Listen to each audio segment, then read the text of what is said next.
gabar ayaa telefoon ka soo iibsatay mid ka mid ah shirkadaha telefoonada iibiya.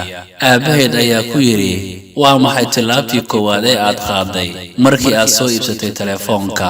Waxay tiri, waxaan saaray shaashad dhajis ah iyo qolof adag si aysan u soo gaarin jug ama xagasho.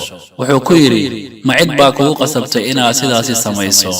Gabadhii ayaa ku tiri, maya. Wuxuu ku yiri, ma kula tahay inaad ku liidaysid shirkaddii samaysay telefoonka? Waxay tiri, maya aabbo, oo isla shirkadda ayaa igula talisay inaan sidaasi sameeyo. Aabihii ayaa yiri, haddaba telefoonka sow ma foolxuma maadaama aad saartay qolof? Waxay tiri, maya, waxaan doonayaa inaysan gaarin wax garaafa ah si uusan u qiimo beenin. Aabihii ayaa ku yiri, sow ma xumaanin muuqaalkiisa markii aad saartay qolofkan?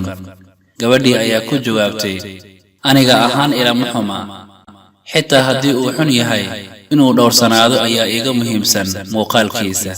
Aabihii ayaa fiiriyey xaggeeda weliba si naxariis leh, wuxuuna ku yiri, sidaas oo kale ayuu Ilaahay ugula dardaarmay Xaawo asturnaanta si ay u dhowrsanaato ee ma ahayn dulmi iyada lagu dulminaayo. Waxaan u malaynayaa inaad fahantay ujeedkayga gabadhaydii. xaq uma lahan qof kasta inuu daawado quruxda dumarka ilaa qofku Alle u baneeyay maahane. Noqo mid qaali ah ee adoon ha u noqon dharka iyo faashiyonka. Nafsadaada astur, Ilaahay adduun iyo aakhiraba ha ku asture.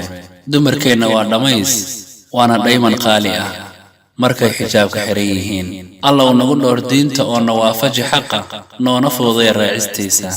Allahumma aamin.